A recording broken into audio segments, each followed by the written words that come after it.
All right. By the end of this podcast, you will have an in-depth understanding of how to have consistent cash flow and use marketing effectively to attract high-quality customers that will pay you loads of money. This is going to be a good episode, dude. Yeah, me too. These two things alone can add $100K a month to your business. So welcome to the Jared Williams Show. My name is Jared. I scaled my business to over $5 million a year.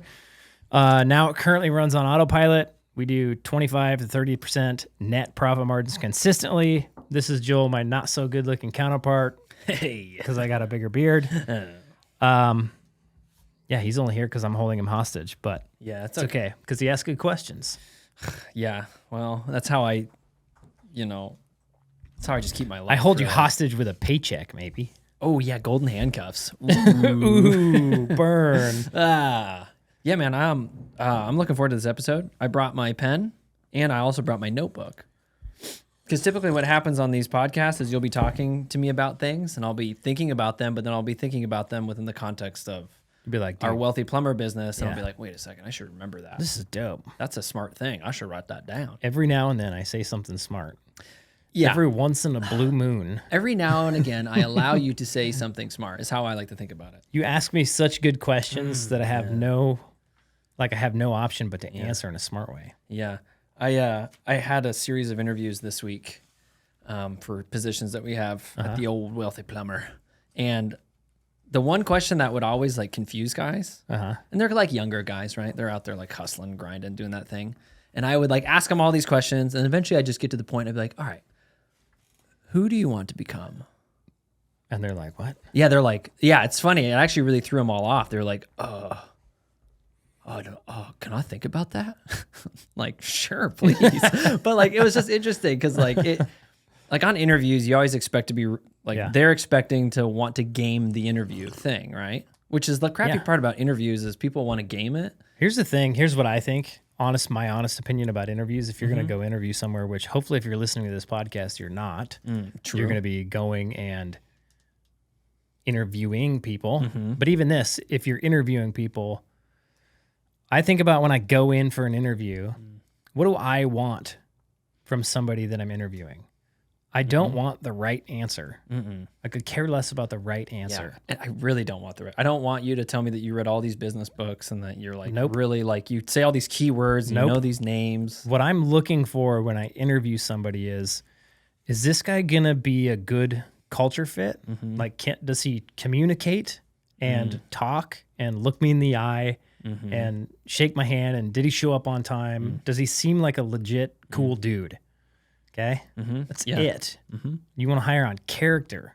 So if you can go to an interview and show your true character, most people have decent character. If you can go and show your true character, it doesn't matter if you give the wrong answer. I'll teach you the right answer. That's easy. Yeah, I cannot teach you character. It's almost impossible. Yeah, and there's one guy who I didn't hire just because like his answer, like one, he didn't really listen to my questions very well. Yeah. And so he'd like start to answer my question, but then he would forget my question. And then he'd sort of go to the pat answer because he was thinking that all I'm looking for is his performance experience in the past. Yeah. Which he already told me that on like the first interview. So it's like, I already know. Nobody really cares anyway. Yeah, it's like, I know you did a great job, but there's so many nuances in your previous job. Yeah. Like for example, like any sales job anywhere. Yeah. If somebody's like, dude, I brought in like millions of dollars and it was like so cool. Yeah. Like there's so many things that you have to go, okay, well tell me about that whole process. Yeah. Because it's easy to bring in millions of dollars if like the customers are exactly right and they have money and they're in a buying position. And like this is any industry, right? Yep. Like so it's like if you're hiring for a plumbing company and some dude comes in and he's like, I made my last company $1 million, but he was the guy that went to all the calls and sold every call. Yeah. Of course you did. Yeah. If all I did was go to calls all day, I'd probably do $4 million in sales. So exactly. You really aren't that good. Yeah. Like context is really important. Context is important. And then also character on the back end. Like, and so this guy, like his answers were fine, but he would just sort of veer off course. And then he'd be like, what was it? And at the end I'd be like, okay, so I'm going to ask the question again. But like, think about it more this time because he didn't really answer the question. And he was a cool dude, but it's just interesting. Interviewing is a little bit of an art. And I think if you can get it to where you can, get to the guy's character, I think that's what you really want to look for. Skills can be taught, character cannot. Yeah. I had a friend who, when he had his plumbing business, he sold it. Doesn't do anything anymore. Actually, it's the owner of Plumline. If you guys need a good answering service, like after hours answering service, call it Plumline. We use Plumline. They've been great. Anyway, he sold his plumbing business, and when he had it, he would go, when guys came in for an interview, he would take them on a walk. Yeah. And they would walk together. Yeah. And he said that it just gets them out of like the interview phase, and you really get to know the person a little bit better. So, I don't know, maybe try it out. At the air service, that's what I would do every time, because I'm just like, I don't want to sit in my office and talk to you. Like, let's go walk around and look at stuff. My GM, when he interviews people, Eddie, he has the most intense interviews ever. Oh, I believe it. Like if I was the guy doing the interview, I wouldn't want to work there anymore. Because you'd be like, this company's, they're intense. Yeah, this guy's just like. But he just wants to make sure, like, he does not want to waste his time. Yeah. On some butthole. Yeah. Bring him in and fire him 2 days later. And we've done our fair share of that. Yes. Okay, so we're going to talk about exactly how the exact steps that we take, and maybe we'll even put this checklist. We have a checklist that we can put in the description down below. If you're listening, you're going to have to go to YouTube, subscribe to our YouTube channel, and then get this out of the comment section or in the description or wherever it is. I have no idea.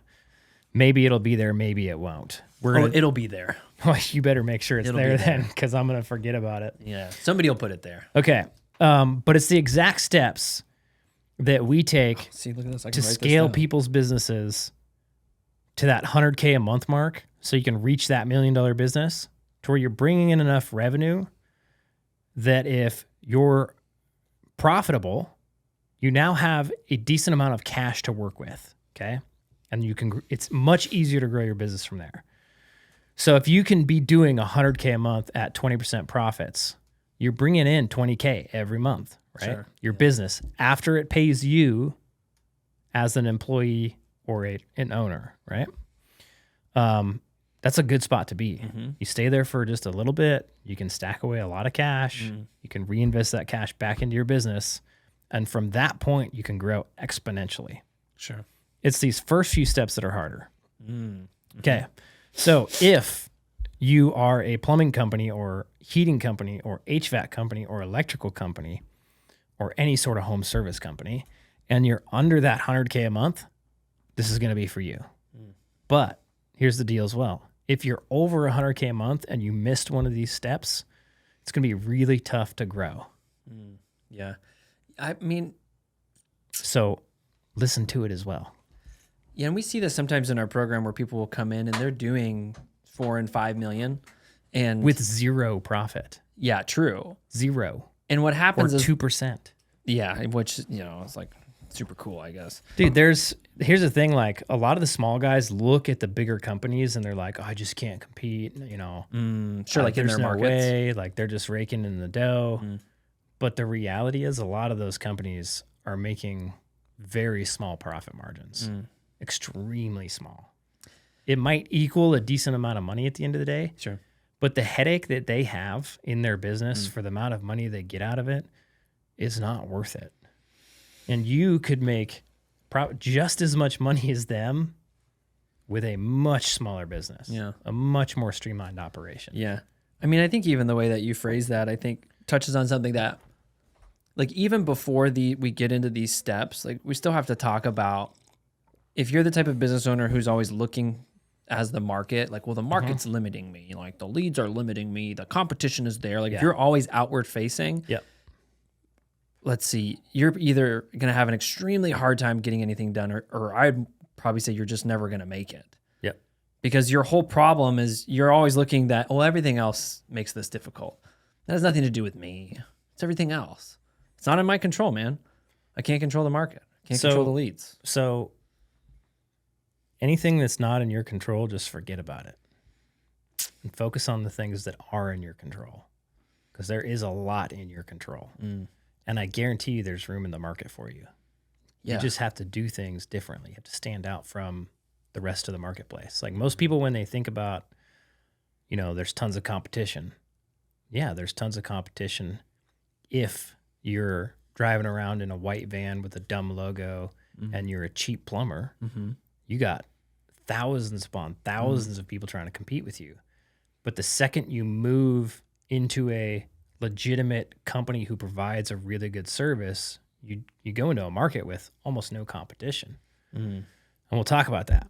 And I would even say, even if like you're in a market where you see guys driving around with like cool van wraps who presumably have good businesses, that is no guarantee. Like I know many businesses who look really good. Yeah. But then when I talk to them, they're like, we have no idea what's going on. Yeah. And it's like, okay. You look at their P&L and there's nothing on it at the bottom. Yeah. Or they don't get a P&L, or they don't understand these foundational things about their business. Yep. So it's like, again, the danger of looking outward. Yep.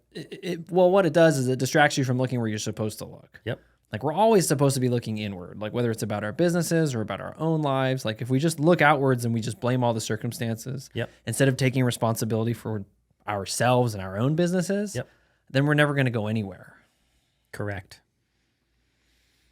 You've never been so correct. Oh, dude. I don't have anything to say to that. I'm going to write it down in my journal today. Jared said I was correct today. Dear diary. Okay, so let's get through it. I wrote this checklist a while ago, and there's some updates to it that we're going to cover. Are the updates on that checklist? They are not, but that's okay, you know? It's okay. You, if you get the checklist and you listen to this podcast in whole, you'll have a really, really good idea of what to do, how to get started. Okay. This checklist is split up into different focuses. So it's steps, but then steps 1 through 4, you have the same focus. And then steps like 4 through 8, you have the same focus, okay? Because when you grow, there's different things that you need to focus on as you progress in your business, okay? Does that make sense? Yeah, okay. Good. You're supposed to ask lots of good questions. Now the pressure. I don't think you've asked a single question yet. Now this that whole I just been podcast. statement We're guy. 12 minutes in. Gosh, dang It's it. like, come on, dude. Okay, what'd you have for breakfast? Is that a good question? I didn't eat breakfast. Son of a... I have been intermittent fasting. I used to intermittent fast all the time. Back when I used to run a lot. It helped me have more energy when I run, not bonk so hard, more consistent energy. And I got away from that when I didn't run anymore like I used to. And I've been doing it again because I got my gene test. One of my genes was like, you should intermittent fast for like, I had like 5 or 6 genes where it was like, hey, because of this, you are susceptible to this. To offset that, you should intermittent fast. So I was like, crap, I guess I better intermittent fast. Back to intermittent fast. So I didn't eat till noon. At noon, I had 4 burger patties with cheese on it. That's what I ate. Whenever I eat that as a meal, I get really sleepy. Dude, I've been kind of sleepy. I've been exhausted. I've been waking up. I came up with the world's wildest morning routine. I think I said this on a podcast a little bit ago that I was going to. Well, I did it. Because that's how I roll.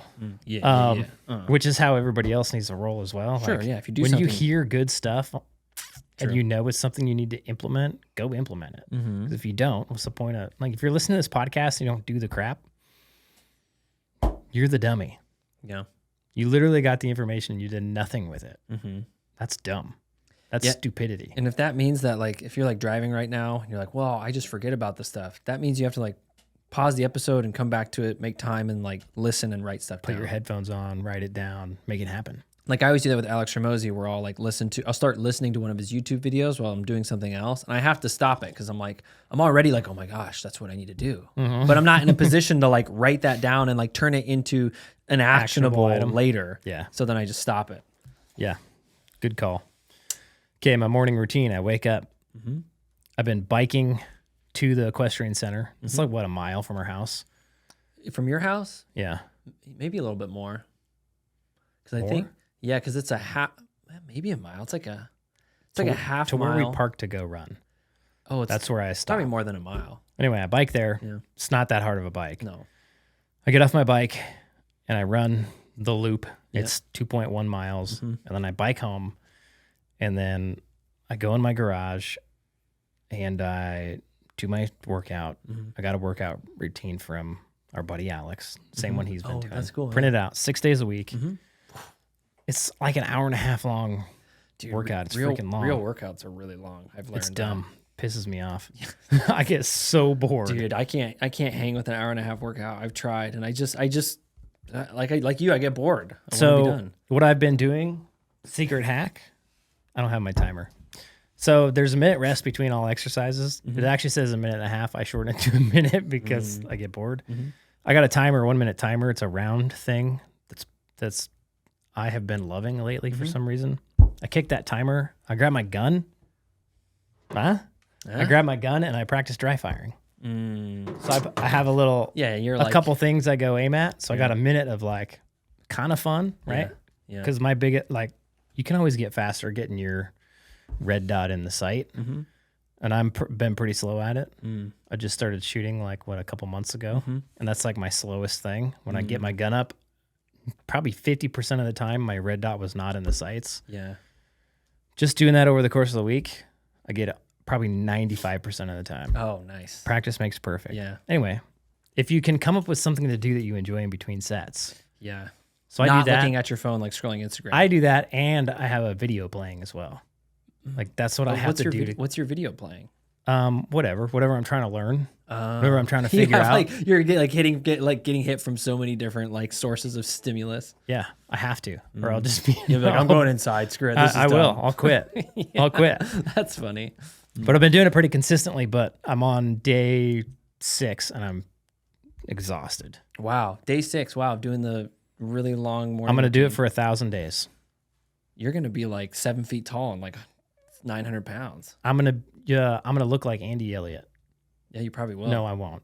I probably won't. Yeah. He's got to be on roids or something because he went from little man to big man very quickly. Yeah.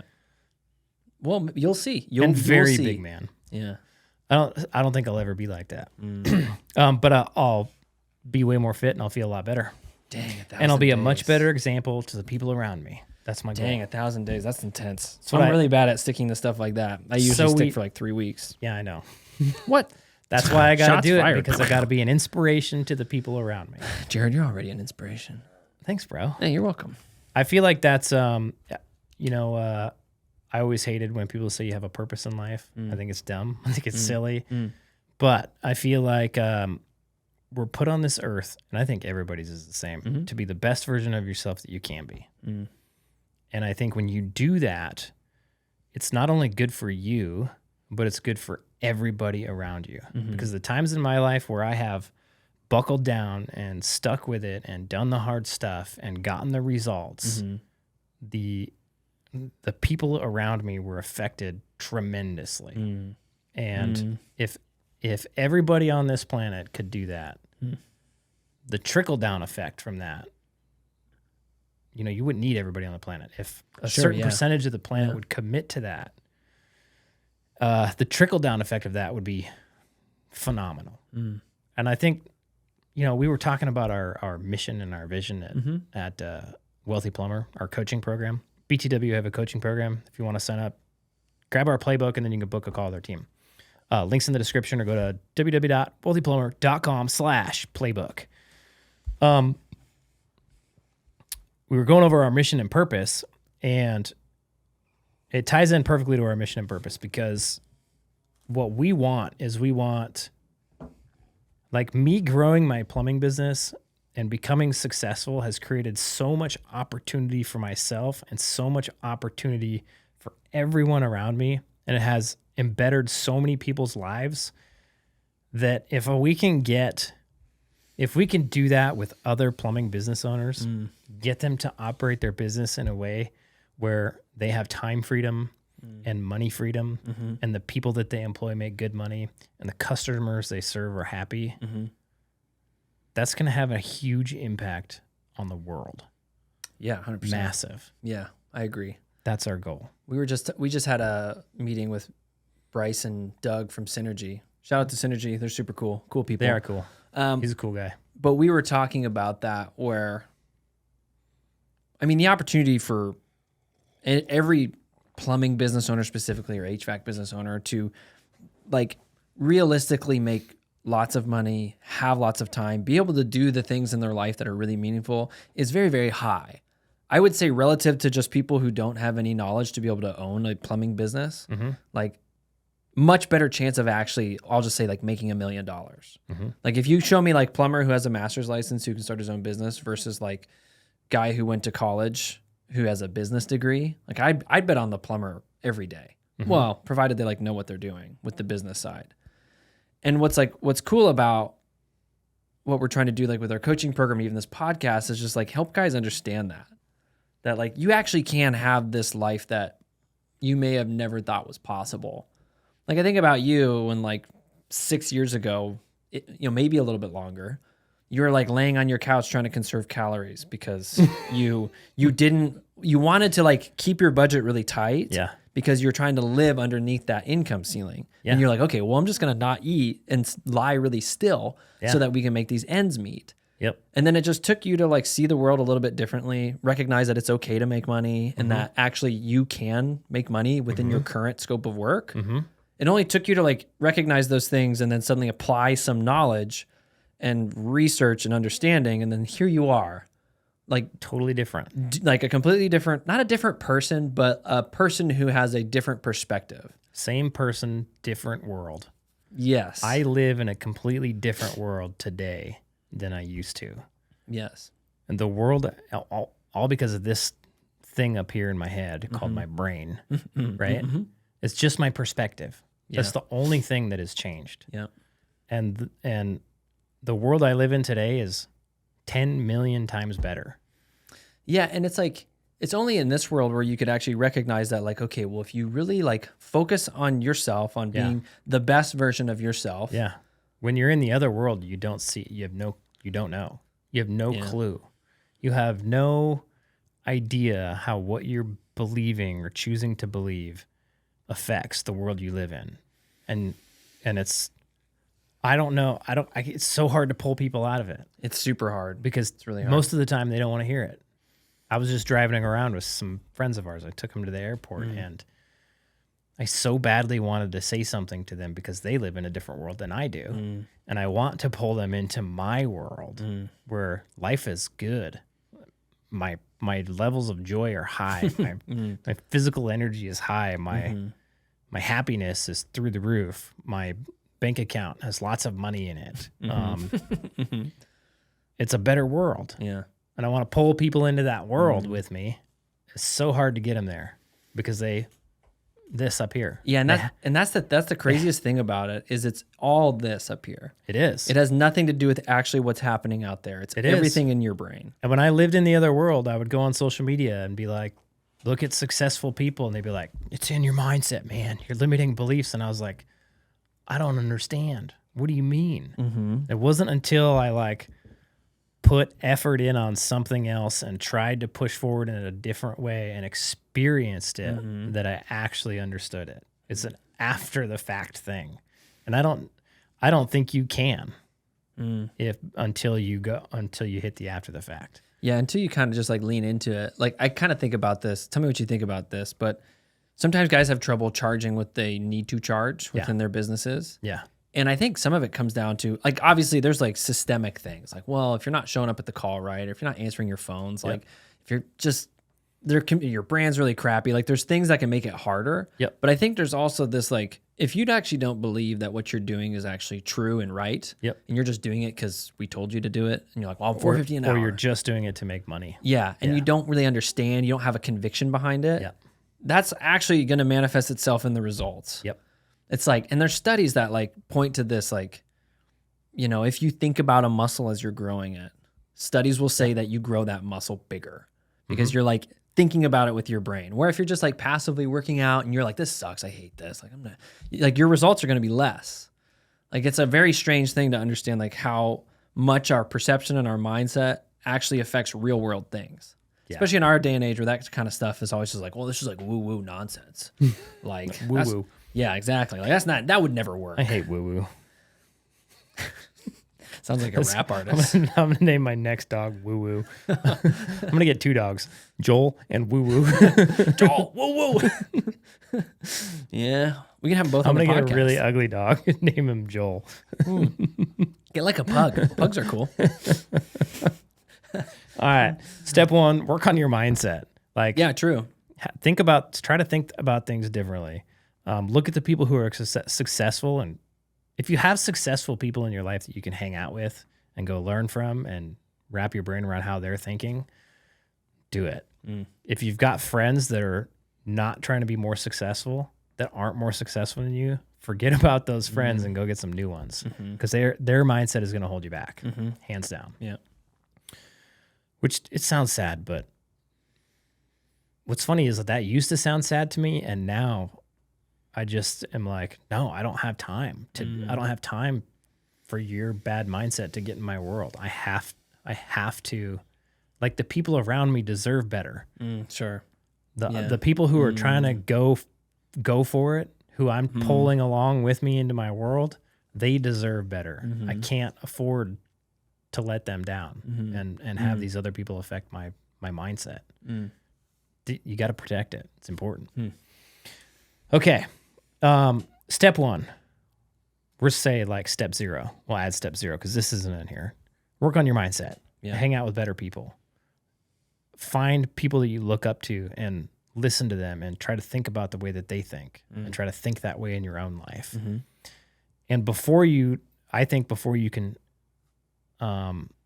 start thinking that way, you have to just start doing.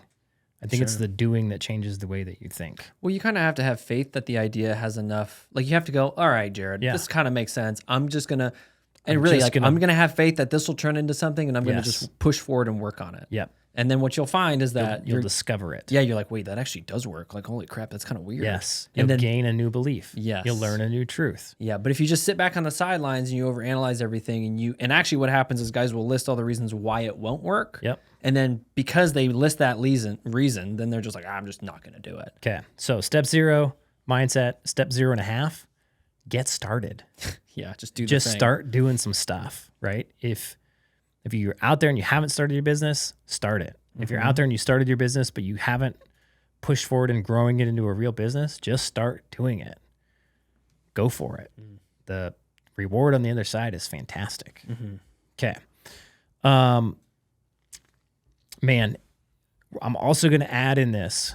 If you are in your business right now, or you're just started your business, or you're thinking about starting a business, and you don't know what a P&L is, and you don't know what it means when you look at your P&L, go to YouTube and just watch videos. We have a video on your P&L statement. Go watch videos on what the heck a freaking P&L is and what the heck a balance sheet is, and learn what they do. It will be incredibly helpful for you in any stage of your business if you don't know what that is. It's the report card for your business. Yeah, it's kind of like you as the business owner, it's like one of your main metrics, if not your main metric to like. I've been watching a lot of Billy Stevens. He calls it the ultimate KPI. I love that. 100% correct. Sure. Everybody wants to know what KPIs you measure. I'm like, look at your P&L. How much cash is in your bank account? That's the goal, right? Yeah. It is. It's the ultimate KPI. Okay. So if you haven't started a business yet, or you have your license, but you haven't done these things, there's a few like core key things. Number 1, you have to pick a freaking name. And you can pick a ginormously crappy name. And most people do. I'd say like 90%. 90%. So and they'll just do like their last name or their initials or their kids' initials or something dumb like that. If you've done that, just change your name. Yeah. It's not that hard. Yeah. And you can, the best way I think to come up with a name is to find something that is synonymous with your area. So in Alaska, my business is Prospector Plumbing and Heating. The town is founded by a prospector. Everybody knows the word prospector. When you hear prospector, you don't forget it. There's already like one other business that uses that name. So it's familiar. And we just added another business. It wasn't overused. Right. It was definitely underused. And it was synonymous with our area. So when we came to market and everybody saw prospector, they only needed to hear it once and they didn't forget it because it was a name they were already used to. Okay. I would do that, or I would pick a name that has to do with something about your service, that you're fast, that you're excellent, that you're whatever. Those kinds of names you can take anywhere, right? So it kind of depends on your long-term goals. Sure. Like, do you want to open multiple businesses all under the same brand all over the nation? Well, then picking a local name wouldn't be a very good idea. Right. You'd want to pick a much broader name, right? Examples of that, like, let's see, there's a company in Florida called Front Row Plumbing. That's a good one. There's a lot of companies called Lickety Split Plumbing. That's another good one. Attaboy Plumbing. That's another good one. All those kind of names, right? Great names. Not JW Plumbing, not Joe's Plumbing, not Jerry's Plumbing, not whatever. My first name was J Rod's Plumbing. Yeah. Number one, nobody knew how to spell it. Nobody knew how to say it. Nobody could remember it. And the only people who did remember it were the people who would call the business and they would want to talk to J Rod, which was myself. Yeah. And it sucked. Yeah, because then they want you. Yes.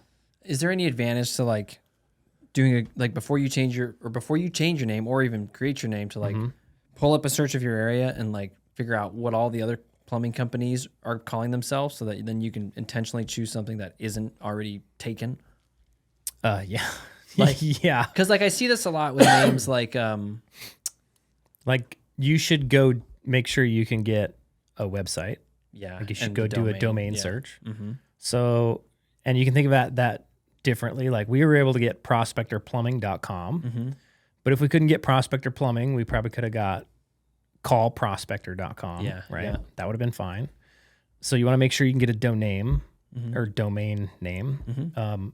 Probably go on social media and see if there's like any really big companies using your name. Yeah. Make sure, you don't want to use somebody else's trademark name. Of course. And then they move into your area and give you a cease and desist. Yeah. That would be lame. Yeah, that'd be lame. You should go to your state website too and check and make sure there's no other businesses with the exact same name or you're not going to be able to register it. If there's not, then you should just hurry up. In most states, you can pre-register your name so that that's held, and then you can go get your business license and get your brand made. If you get this step wrong, and let's say you're like down the road, but then you just find this, you can't, like for the context of this episode, you just can't break 90K per month. Like, is this a step that's worth going back and fixing? Yeah, heck yeah. Rebranding. Okay. Hell yeah. Renaming. Yeah, definitely. Because we renamed it like, we were doing. Oh, that's right. Yeah. We were doing a couple $100,000 a month when we renamed. Yeah, because you had like van wraps for J-Rods, didn't you? We had like 4 guys on the road.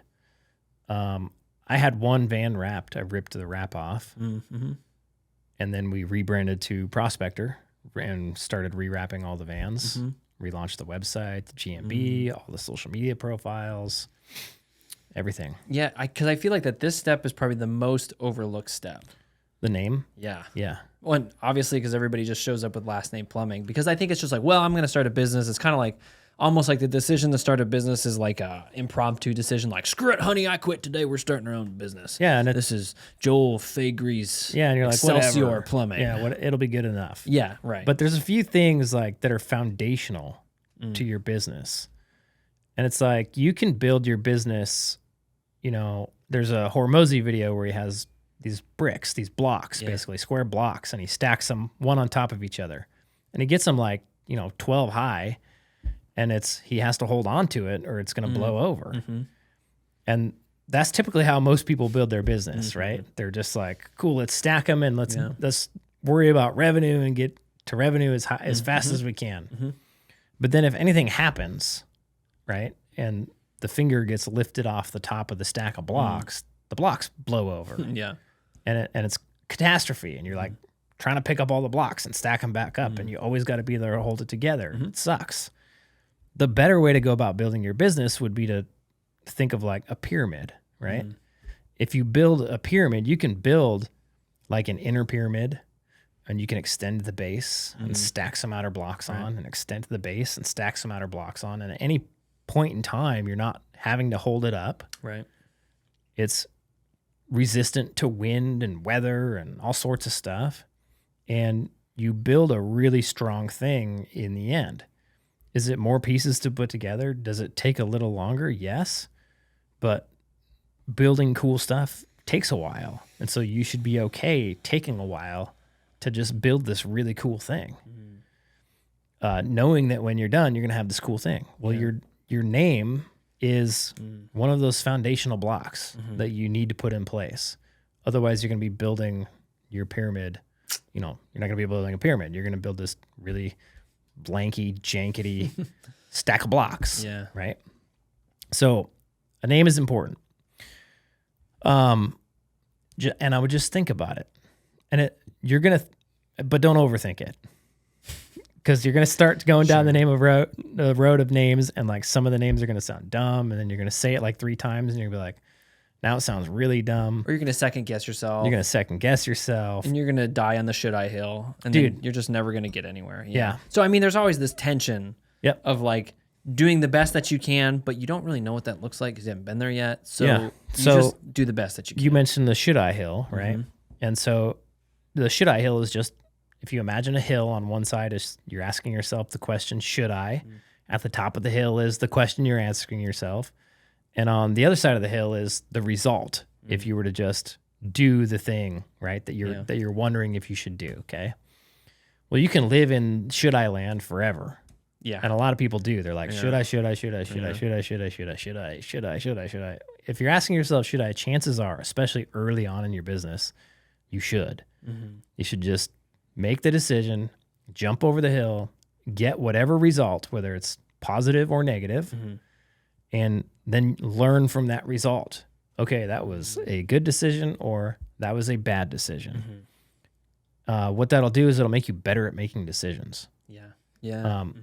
And it won't slow you down when you're growing. You can take up so much time saying, should I? Yeah. You're better off just doing it and then learning and then readjusting. Success is, what did Dave Ramsey say? He said, my success sits on a mountain of failures. That's why. He had an idea. He went and executed, learned it was dumb. Failure in the bank. Right. Lesson learned. Took a page and said, all right, that didn't work because of these things. Every year, the mountain of failures that he stands on gets bigger and bigger and bigger and bigger because he's not afraid to fail to get to success. That's how it works.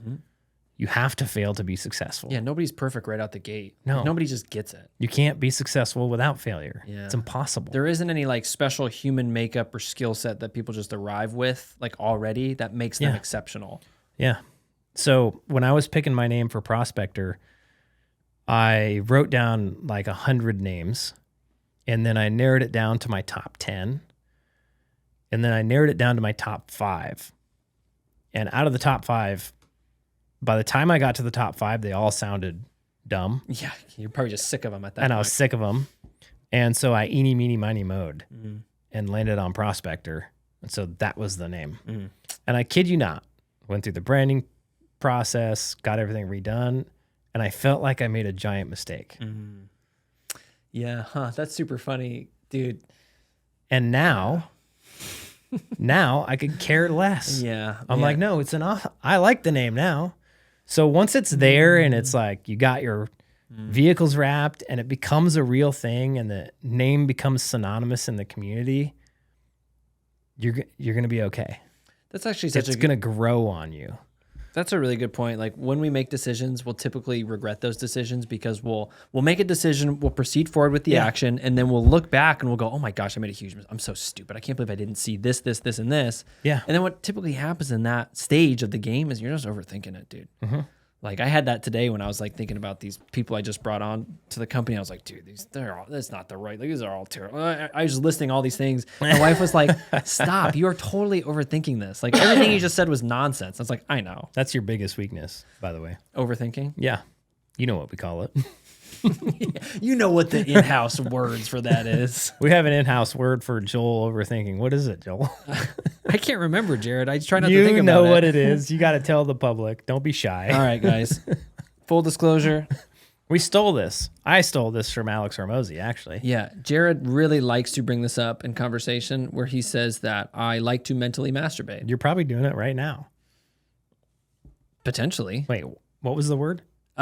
Mental masturbation, which means you just like, what does it mean? You just like think about stuff over and over? It means that you don't think about things to get to the solution. You just like to think about them for the sake of thinking about them. Like you get off on thinking about things. But that's not even true of myself. It totally is. No. You'll come to learn it someday. Yeah, and one day. And I'll look back on our friendship and you'll be like, Jared, you know thank what? you for teaching me on that. Yeah, you were right.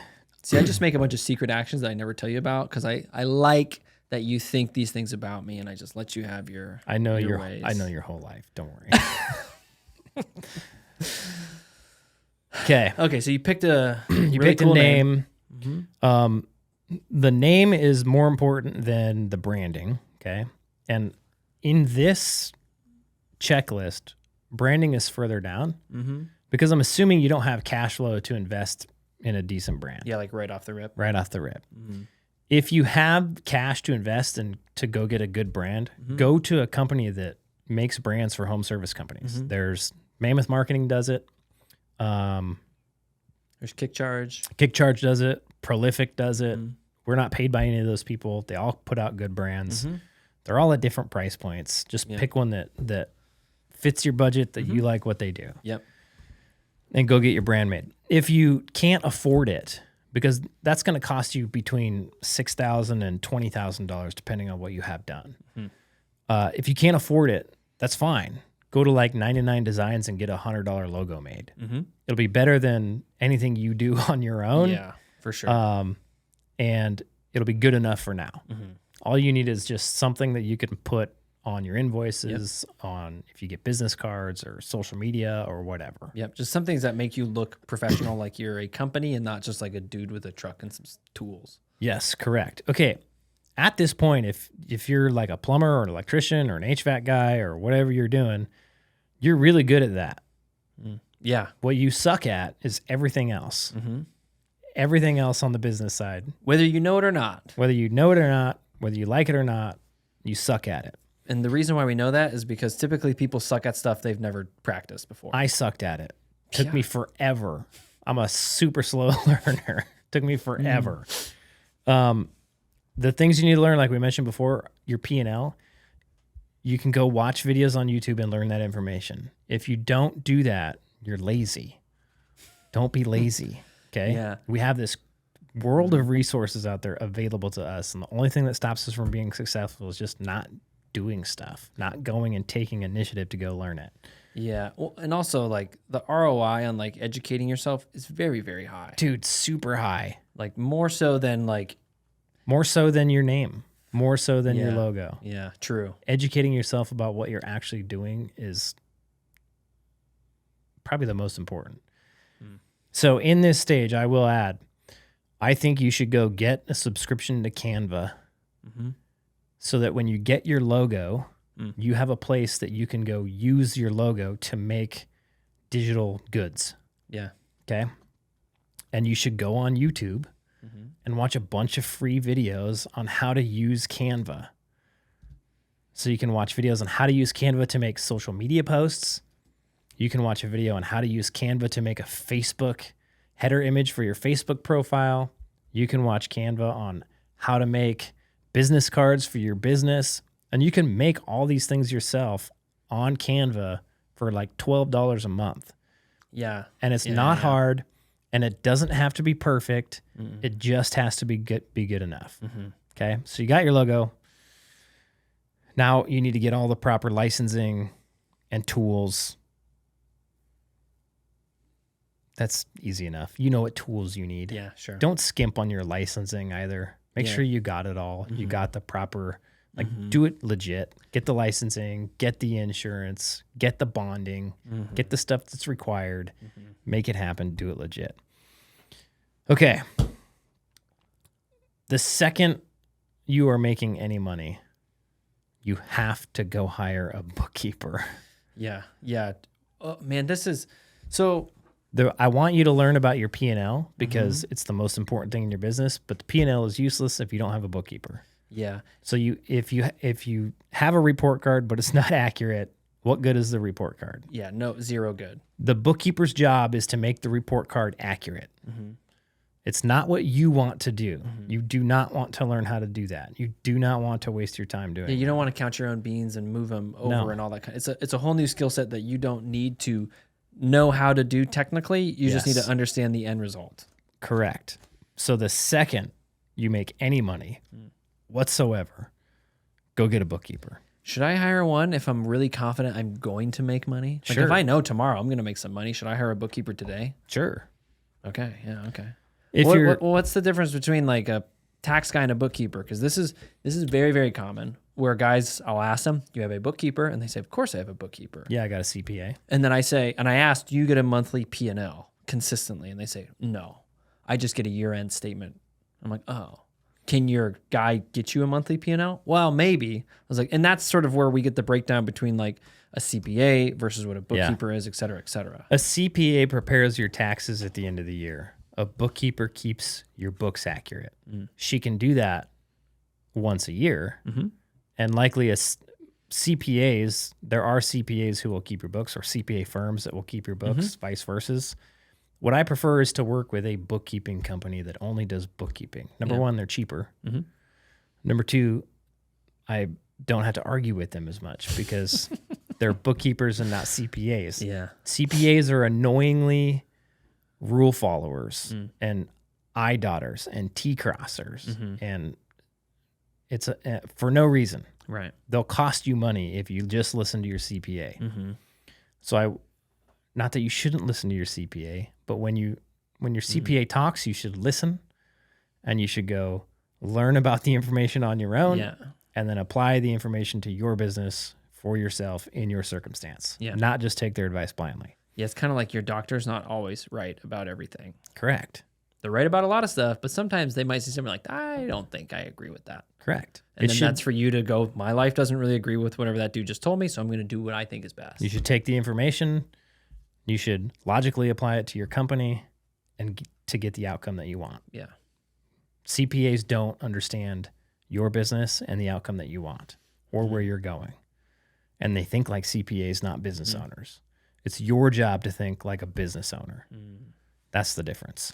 I think in this checklist, you should put in like the various contractors you might need to hire in your business at given times, and then really define what they do and what you need to know. That's what this podcast is for. Yeah, but if you could That see sounds like work. But even just a list of like, this is what a CPA does, and this is what a bookkeeper does. This is why you need, but this is not only that, this is what you need to know about these things. Dude, it's in the playbook. That's true. So if you're wondering, just go to www.wealthyplumber.com/playbook. Everything you need to know. And then listen to this podcast. You'll be much better off. Okay, so hire a bookkeeper. You're going to need a CPA at the end of the year to do your taxes. Hire somebody to do your taxes. Don't do them yourself. If you're relatively new in business or small, just find a bookkeeper that charges hourly. You can usually find a bookkeeper for $35 to $50 an hour, and they're going to spend an hour a month on your books. Super easy, super cheap. And then you don't have to think about it. And then tell them, I want a P&L, updated P&L sent to me every month. And I want a 12-month trailing P&L sent to me every month. And I want a balance sheet sent to me every month. Okay? And then go to YouTube and learn how to look at those things. And then every month, look at your P&L. I will add on here, part of what you need to make sure your bookkeeper is doing, because a lot of people go hire a bookkeeper. The bookkeeper doesn't necessarily have experience with the plumbing business, so they don't understand what your cost of goods sold are. When you're looking at a P&L, you have total income, then you subtract out cost of goods sold, and you're left with gross revenue. You need to make sure that the things that you're buying and reselling are up there in your cost of goods sold. Most bookkeepers will only put materials in your cost of goods sold. You need to put your technician labor, your subcontractors, and we typically put financing fees up there. That way you can look at your gross margin and know that you're accurate. When you're starting out, your wages, if you're making money, Once you're making consistent money, you should start paying yourself a paycheck like you're a technician. Mm-hmm. And that money that you're paying yourself, if you're still out in the field, should be up in the cogs. Right. Yeah, because you are you're reselling your skilled labor. Correct. That way you can watch your gross margin and make sure you're hitting the desired margin. Yeah. Okay? Very important. Yeah, because very important that you organize your P&L in a way that you can use it. Yep. Okay. That's step one. You know what's funny is we didn't even like say what the focus was. Or at least I don't remember us saying what the focus was in this first chunk. Steps 1 through 4, the focus is making money. Yeah. Make that money. Yeah, and I think bring in the cash. And like recognize that if you're starting a business, the purpose is to make money. Yeah. It is not to be your own boss. It is not to, I don't know, whatever else it might be, your motivations to get in business. Like you have your own motivations of why you do the things you do, which you should figure that out because those are motivational factors to keep you going. Yep. But the business's purpose outside of your own is always to make money. Yep. Because that's why businesses exist. Hands down. Because if they don't make money, then they don't do a very good job at whatever thing. If they don't make money, you're just sitting on a giant liability. Yeah, because you're making promises to people, and then you're not able to actually back them up with the thing that's required to back them up, which is money. You're creating money in 2 ways when you build a business. You're creating cash by having profit, and you're building an asset that has value. That's how you're making money. In order for you to build an asset that has value, this is what makes business worth it. The cash is one thing. Yeah. Like the cash is nice, but the value of the asset is the thing. Sure. You can, like, if you increase the cash output of your business a little bit, the asset value can go up tremendously. Yeah. Gotcha. So the thing that you're really building is an asset that has a ton of cash value that you can retire off of. Yeah. It's your retirement plan. Do you mean that in the sense of like you can sell your business and then that's how you can capitalize on that asset, whatever, advantage? Yeah. Yeah. I think guys think around the line of like, yeah, selling my business, maybe they might think that, but I don't think it's a relatively new thing. Yeah. Well, here's the thing. I think it's relatively new that plumbing, HVAC, electrical business owners actually can make good money and have an asset that is worth millions of dollars. Yeah. Like, I think that's like, that news is just starting to drip into the market. It didn't used to be you could create an asset and sell it to anybody. It wasn't that way. Sure. Yeah. Because there wasn't like PE firms going around. Yeah. When private equity started investing in home service companies, then it was like, oh, we can actually sell these companies. Yeah. And then it created a whole new economy for plumbers. And HVAC guys and electricians, because now not only do you have private equity buying up companies, building these giant equity firms, you have guys who want to get bought up, and in order to raise their value, they're going and buying companies, right? Sure, so you have it on so many different levels. Yeah. It's unreal the amount of cash you can make and the amount of equity value you can build and change your entire life. Yeah, that's the biggest point, and change your entire life. Change your life, your employees' lives, the people around you lives. It's a huge opportunity. It's the biggest opportunity it's ever been right now. And there's tons of opportunity out there, and you just have to go get it. Just grow some balls and go get it. Yeah. Or if you're a woman, I don't know. What do you say then? God. Don't grow balls, please. Yeah, don't do that. No, don't do that. Put your boots on. How about that? Yeah, or your flip-flops, or whatever you want to do. No. Take the flip-flops off. Put your boots on and get to work. Or your Vans if you're Jared. Yeah, Vans are the way to go, by the way. If you need a good shoe. It's the OG barefoot shoe. I mean, it's the OG like zero drop shoe, but we probably shouldn't go into down that rabbit trail. It's the OG barefoot zero drop shoe. Let's get into pricing. Step 2. You're gonna make drop. Okay, step 2 is you have to learn your pricing. So if you are just starting out and you don't have a P&L to look at, the best thing you can do is grab our playbook and go through the hourly rate calculator. Yeah. That will help you wrap your head around the cost of running a plumbing business and how to charge for where you want to be instead of where you are. Yeah. If you grab this playbook, by the way, there's literally a 45-minute video on how to use the hourly rate calculator in here. Okay. If you have a P&L with some historical data on How much history do you need? I mean, if you had 1 month. Really? Yeah. 1 month. If you had 1 month. Wow. 1 month. That's not very much. That's all you need. If you had 1 month, the longer would be better. Like if you had, it'd if you be more had a accurate. quarter. Yeah. Like if you paid your insurance at the beginning of the year and then we pulled the next month's P&L, your insurance payment wouldn't be in there. That'd be kind of lame. Gotcha. Okay. So if you had a year, 12 months trailing, that would be best. That's why I say if you pull this month and you pull 12-month trailing, you can compare this month to the 12-month average. Yeah. And you can see where you're headed. In a 12-month trailing P&L, is that just like, okay, here's everything that happened in 12 months all in like the normal P&L stack? Yeah. Okay. Yep. Gotcha. And you can also get it month by month. So you can see each month individually plus the totals. Okay. Gotcha. That's nice. Yeah. And then I would look at it in dollar amounts and percentages.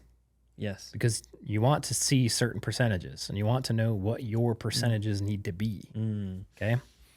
So if you've been in business for any point in time at all and you can get a P&L and you have a bookkeeper so it's accurate, then what I would want you to do is to go look at your financials and say, okay, I have this much overhead. Best thing to do would be to go get in our course so you get a copy of our margin pricing calculator. And then your pricing would be extremely dialed in. There's too much to explain on that. If you want to learn more about margin pricing, we have an episode on it. I don't remember what it's called. I think, it's called... It's a couple episodes back. Yeah. Great episode. The death to the hourly rate or something like that. Oh, yeah. It's got the gravestone. Yeah. The one with that the says gravestone. hourly rate on it. Yeah. Watch that one. Yeah. Okay. Because it seems like to me, like the goal in your mind is like, okay, get to margin pricing as fast as possible. I'm torn. I'm really torn on this one because margin pricing is definitely the better way to go. Sure. In my mind. I 100% believe in it. In your mind, and is that in my through experience? Through experience. Okay. Yep. It makes everything so much easier. It makes running your business so much easier. Which is and so a beautiful goal to have. And so much more predictable. But in the beginning, like if you're a one-truck Chuck and you've been working for a guy and you're used to collecting a paycheck, if I gave you the margin pricing calculator and you didn't know what a P&L was, of course, it's a little confusing. Yeah. The hourly rate calculator is confusing enough. Sure. The margin pricing calculator is a little more confusing. It's not rocket science. You can understand it. What I like, so our hourly rate calculator that you get in the playbook, basically what happens is you take all the expenses of running your business and you boil it down into an hourly rate. And so that hourly rate is like backed up by concrete expenses. Yeah, sure. It's just a math equation. It's a math equation, and which so is the margin, but you immediately see like, oh, I have these expenses that I have to cover, and that's why this hourly rate is what it is. And then you can also see if I increase expenses, my hourly rate goes up like this. Yep. Which once you understand that means whenever you need to get something for your business that'll help you deliver a better service, I'm just going to charge this much, and now I'm covering the cost of that. Correct. So it helps like budgeting, like it helps you budget because now instead of thinking like, oh, this technician has to bring in this much money or else we don't make it, you're like, oh, okay, well, we just have to raise our price and now we'll make it. Correct. To an extent. Yes. Like we can only raise prices so high. Of course, right? yeah. You can't, and point. you can't just like add in like wild stuff in there too. Right. At some point we raise prices until there's a drop off. Yeah. Like it's like, yep, we're selling. We may sell less. Like we might convert less jobs and still make more money, and that's fine. But the second your conversion rate drops to the point where you're making less money because your hourly rate is too high, that's a no bueno. Right. Okay. And the only way you know that is to track your P&L. Yeah. And adjust based on what your P&L says, which is really hard to do on the original calculator.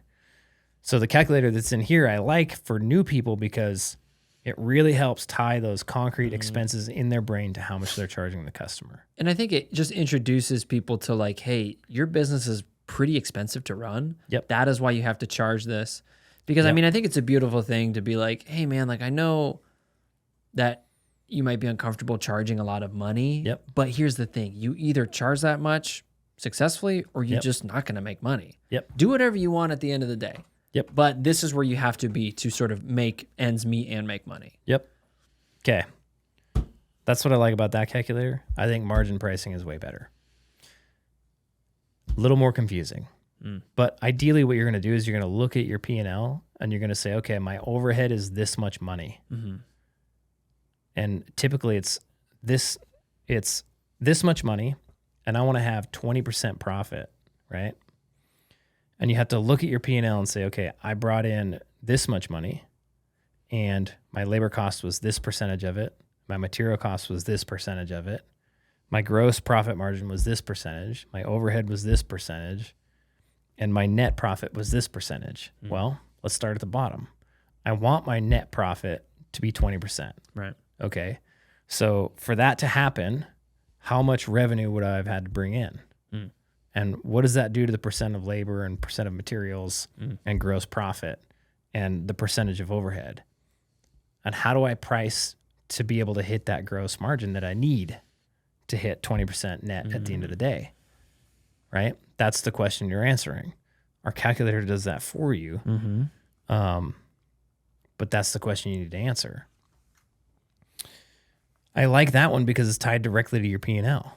It's a direct representation of the numbers on your P&L. And I think the sooner we can learn to look at our P&L and read our P&L and understand our P&L and learn how to affect how the decisions we make in the field or in the business affect the numbers on our P&L. That's like the ultimate skill that you need to develop. Sure. When I do this in the field, it has this effect on the P&L. So that was good or that was bad. Yeah. And if it's good, I need to figure out how to do more of that. Okay. How much of a, let's see how to phrase this. Like how much of plumbing business owners' stress is tied to their lack of knowledge on their P&L? Dude. And they might not even know it. Typically they don't know it. So much. Like if I'm really stressed out about my lead flow, could we make an argument that it's because I don't understand my P&L? I mean, we could. Sure. Right? Like you could have plenty of lead flow and you're just not priced properly. And so you're either priced too low and so you don't make enough money on the jobs you are doing and you're constantly hurrying to get from job to job, rushing through them, making even less money. And it creates this cycle of burning through jobs. Yeah, sure. Just super, super busy. Or you could be priced too high and you're losing opportunities that you could have otherwise taken advantage of and you're leaving money on the table. So, or you could not understand your numbers at all. Yeah. And so you have no idea if you're making money or not. You can't put a commission structure in place because you have no idea what it does, how that works. You don't have any money left over, so there's no way you can pay commission, and your guys aren't being productive because they have no incentive to. Yeah, so it could definitely probably factor into the like, well, I have a hiring problem, Jared. Yeah. And I have no idea anything about my P&L. Yeah. The amount of jobs that come in and the amount of money that is on the output, right? If you imagine your business as a box and jobs come in and money comes out, the difference between more money coming out isn't necessarily how many leads go in. It's how well the box is, like how the machine in the box takes those jobs and turns them into money. Yeah, how well does it do that? If we can do that better, we can take the same amount of jobs and turn them into more money. Yeah. That's what we've been doing at Prospector for the last year. We've same amount of jobs. We've just been refining the machine. Yeah. And it spits out more and more and more and more cash. And my employees make more and more and more money. And I make more and more and more money. And my customers get a better and better and better service. Yeah. It's a win-win-win. Yeah. That's what you need to perfect is that box. Yeah. If you're constantly trying to dump more leads into a crappy box, you're going to get crappy output. Sure. Right? Yeah. Yeah. The box is what you need. Yeah. Your machine is or your business is the machine that is the box. Okay. Dude. It's good. I like it. Watch actually, if you're wondering how to make that box work, go watch our the last week's episode. It was on the 4 basics, like the basic things that you need to understand and have in place inside your business to make that box spit out cash. So pricing, you have to make sure you're expensive enough to cover your expenses and have a profit. Yeah. And don't just assume if you're charging what somebody else is charging, that doesn't over work. or under. Doesn't work. No. You have to know your specific numbers, your cost of doing business, your break evens to be able to run your business properly. Okay. And it's just math. Yeah. Math don't lie. And don't be intimidated about math. Like, if you don't know how to do it, there's a cool thing called YouTube. Dude, there's even like YouTube combined with ChatGPT. Dude, is like, I mean, guys, let me just tell you right now, ChatGPT is like a really, really smart robot. Dude, and I ask it stuff all the time, and it tells me, like today, for example, I had a problem with our payment processor with Stripe, and I said, "Hey, ChatGPT in Stripe," and I just said it out, and he said, "Hey, this is what's happening," and I'm like, "You know about Stripe?" And it's like, "Yeah, I know these things." Yeah, and it'll cite the resources, and of course, you have to like double check certain things, but it just gave me a framework that then I could go, okay, now I know what to do now. I have inclinings of how I can manipulate Stripe to make the payment processor do what I want. That's why Google was so scared of ChatGPT. And it should be. I don't Google nothing anymore. Well, Google's got their own AI I don't care. I already jumped to ChatGPT. Because at the end of the day... It actually works really well. Well, because like at the end of the day, Google is still trying to serve me a company and make ad revenue in there. So I don't know if you've noticed, but if you search on Google now, a lot of times the AI response pops up at the top of the search. And it's really good. I haven't had to like go look for information on a website.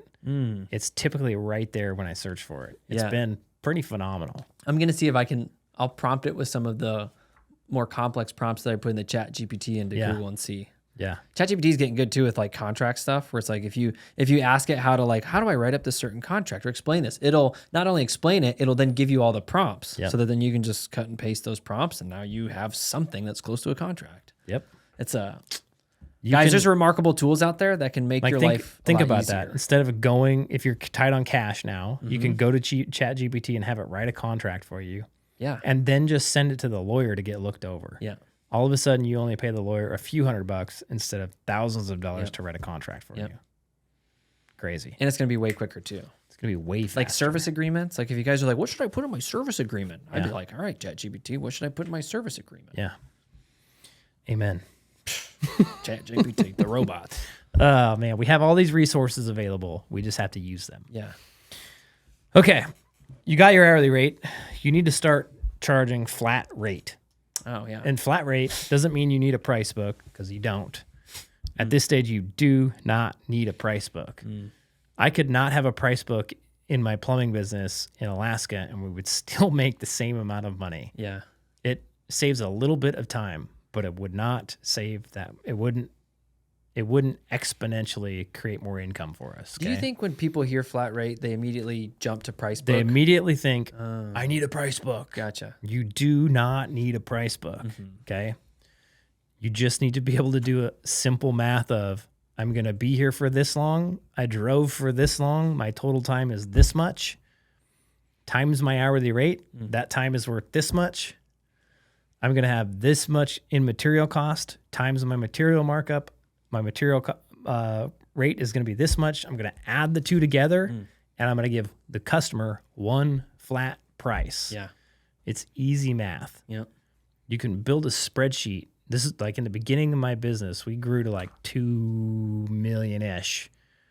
They went in and they put in how many hours they're going to have on the job, what the material costs are, and we'll give them a price. And that's how they price all our work. Yeah. For a year. No price book. Millions of dollars generated. Don't waste your time on it. Yeah. Okay, got it. Don't go buy a price book. Don't have a monthly subscription for a price book. What are the biggest pros and cons of buying a price book? It's useless. Jared, that's just a con. What's a pro? So the con is if you buy it and you use it, you're not going to make enough money. How come? Because it's not going to be accurate for how you run your business. When you buy price books, is it typically just like, here are some prices, just use these prices? Is that what's happening? No, it's got hour values. And you have to go in and enter what your hourly rate is, what your material markup is, and then it will apply it to the price book. Okay. Kind of normal price book stuff. But if you don't carry toilets on your van and they've got 20 minutes for a toilet install, but you suck at putting in toilets and it takes you 45 minutes or an hour, and you don't carry it on your van, so you got to go get it. Yeah, sure. And you're 2 hours into this job and you're only charging 20 minutes for it, you're going to lose your ass. Yeah. So you have to go through the price book and adjust everything in it. So you might as well just build your own freaking price book at that point. Yeah, gotcha. So I don't understand spending money to buy a price book. It's totally useless. And then you have a bunch of junk in there that you're never going to use. And then you're missing a ton of stuff you do. Yeah. And so you're going to end up scrapping half the price book, changing the other half, and adding the other half back in. Yeah. Just build it from scratch from the get-go. Gotcha. Once you get on software. And don't worry about it until you do. Gotcha. Until you get on software. Until you get on software. Okay. So no pros to buying a price book? Zero. Okay. There's absolutely zero pros to just wasting your dollars on a price book. And you can do flat rate successfully with no price book? Yes. Okay. Been there, done that.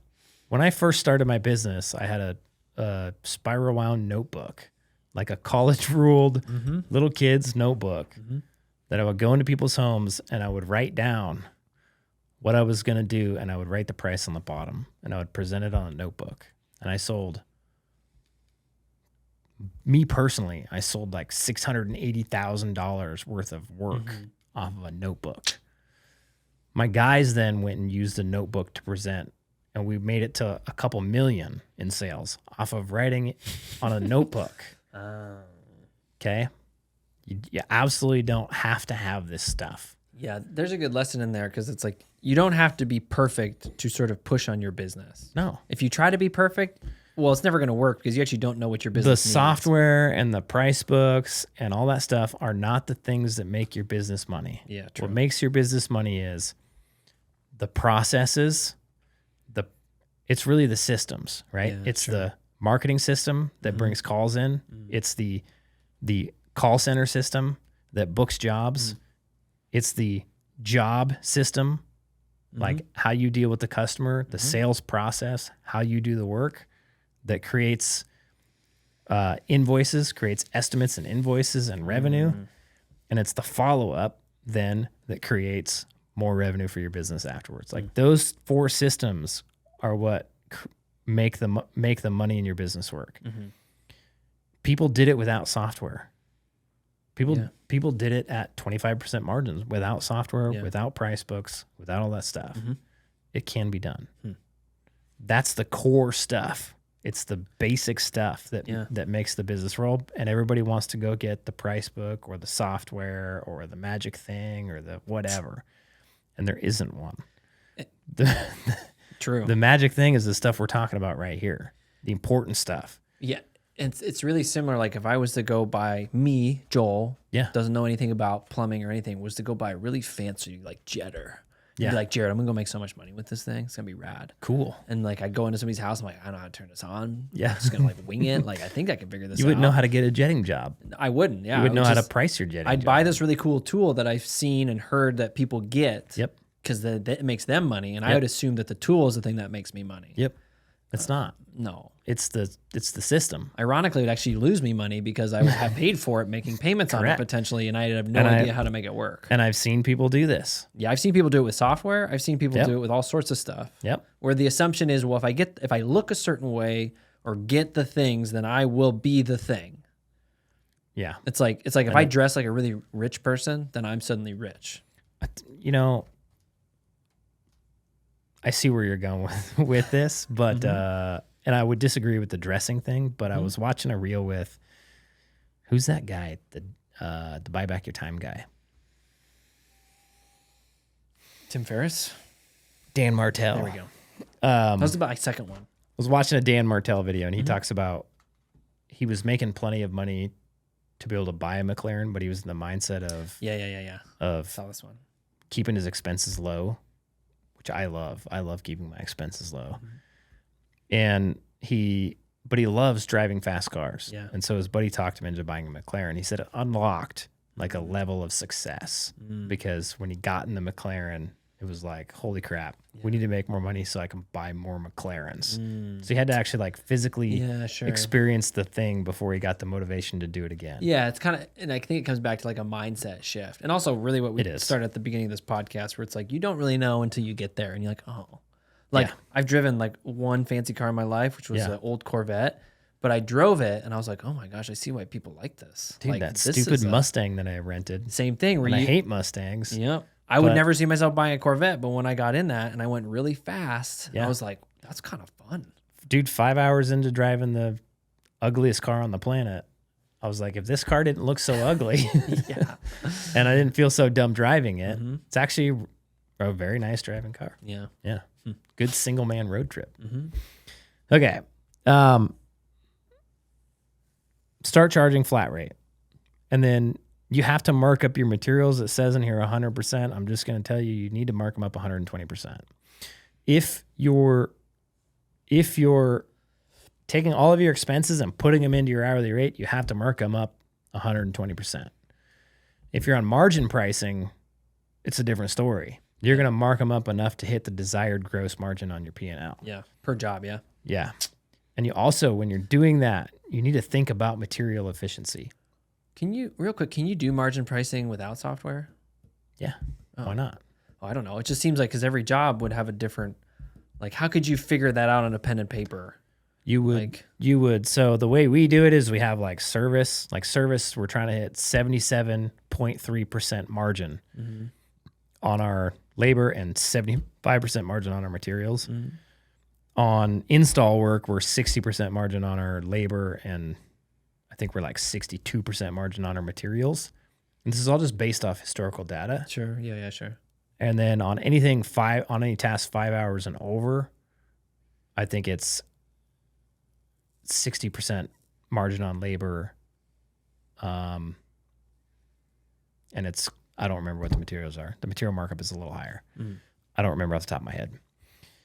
The reason for that is we get more efficient as we do these things. So we're adjusting efficiency by having 3 different price points.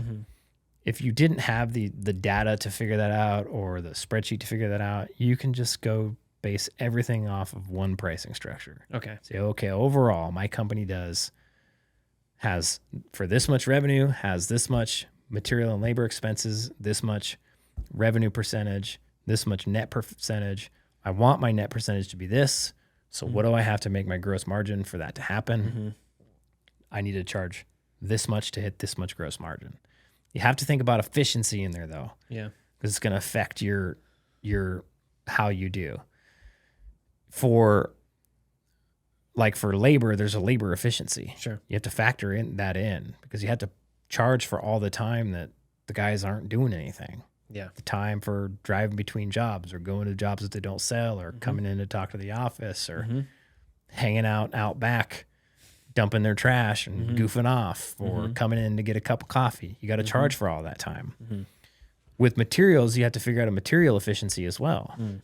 Like anybody who's listening to this, if you have the ability, go pull a report that tells you how many materials you billed for last month and how many materials you bought last month.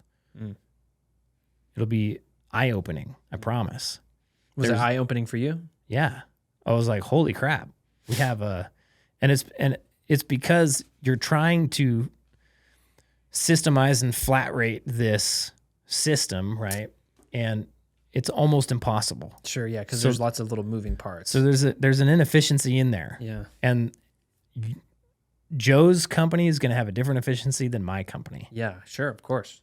And your goal should be, okay, how do I become more efficient? But in the meantime, and I'm going to track my efficiency on this, but in the meantime, how do I charge the customer enough to make up for this inefficiency? Yeah, sure.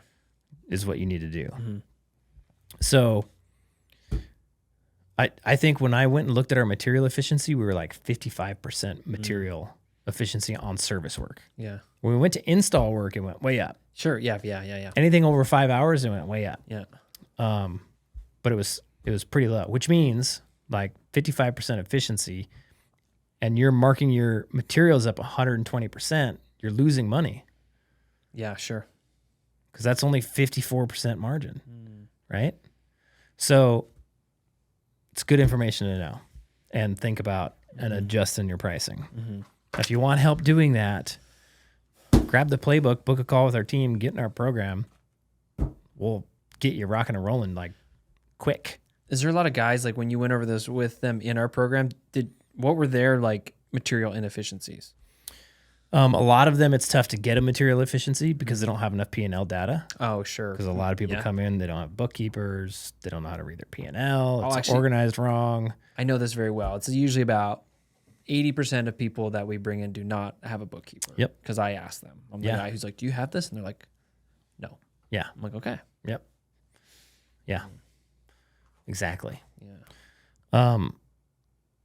So it's something that we have to say, okay, we're going to use a standard, and then you're going to track it, and then you're going to adjust. Okay. That's the way to go. Flat rate, material markup. You don't need software. You can use a notepad. These are good. I like this. Step 3 is marketing. Okay. So still the same focus?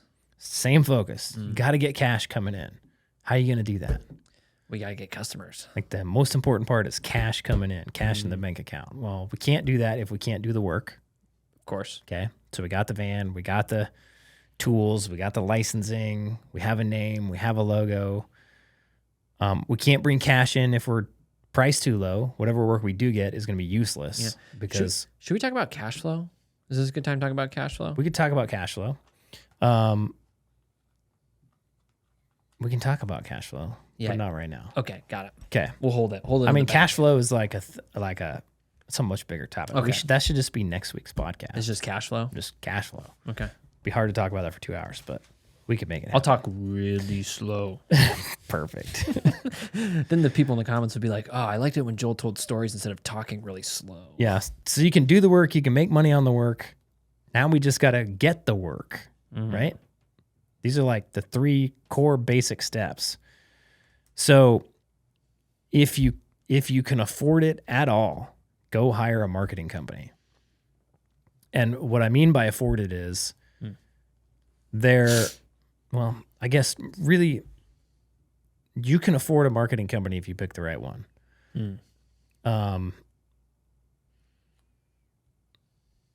Man, that's a tough one. There's crappy marketing companies and there's good marketing companies. If you have zero money, you're not going to be able to go hire a marketing company. Yeah, you're going to probably have to either stripe, crappy or good. Yeah, you're going to have to go boots on the ground, go get some work. So go on Facebook, make posts on Canva, share them on your personal page, have your family share them, go post in the Facebook groups, get involved in a B&I group, like do whatever you can to network and get involved and let people know that you have a company. Your family will start hiring you. Your family friends will start hiring you. And if you're priced right, you can get some money coming in. Yeah, sure. Once you're getting some money coming in and you have a little bit of money, right? That's when I would go hire a marketing company. I would probably stack up some cash if I could. And I would probably stack up some cash. This is me personally. I would stack up a little bit of cash and I wouldn't use my cash on marketing. I'd go get a 0% interest card for 1 year and I would put it on the credit card to begin with. And the reason is I would want that cash there as just a buffer because marketing is going to take like 90 to 100 days to start producing. Yeah. And so you're going to have to pay that marketing company retainer for that long before you get any jobs coming in. Yeah. But if you're priced right and you can go do a service call and it can end money in your pocket, then whatever jobs the marketing company brings you, it doesn't take very many jobs to pay what you're paying for marketing. Right. So I would start with I would start with what we talked about, and then I would go hire a marketing company. When you're looking at a marketing company, you want somebody that's going to handle your online digital marketing. you don't want them to own your assets. You want to own your website, your web address, your Google My Business, your GLSA, all that stuff. You want to own it. Your Google Ads account. You want to own it so that if you ever need to switch marketing companies, you can take all that stuff with you. Yeah, you don't have to like shut it down and then restart it back up again. Correct. A lot of agencies that let you own that stuff, you have to agree to stay with them for 6 months. That's because they need to protect their lifetime value of their customers.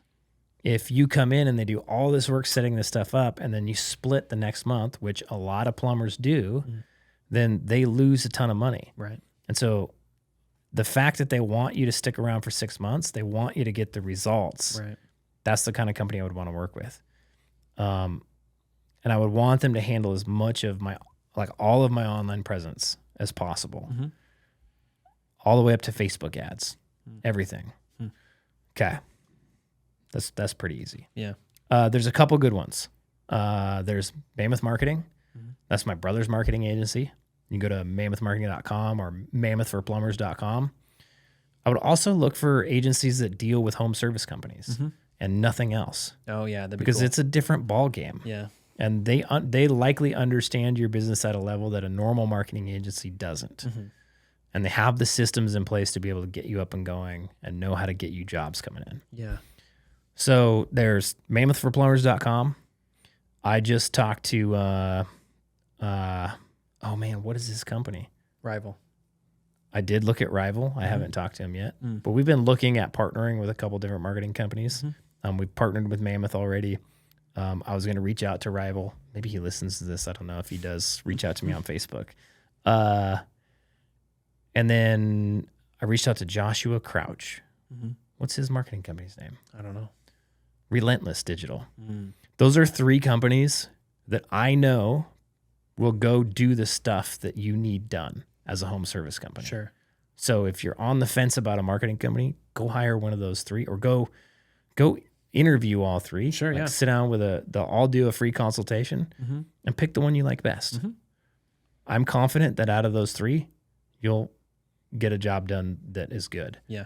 And then stick with it. Marketing takes time. Don't hop on and then bail. Stick with it. Stay with them. Let them do their thing. They're there to help you out. When marketing fails, how much is it the marketing agency's fault and how much is it the business owner's fault? It's usually the business owner's fault. It's usually, I mean, there are bad marketing agencies, but if you were to use one of those 3, yeah, maybe they're going to make mistakes. Sure. They're human. They're going to make mistakes. Like you make mistakes in your company. So when other companies that you're working with make mistakes, be gracious on them. Yeah. What do you want your customers to do to you? Yeah. That's how you should treat the other companies that you're working with. Yeah.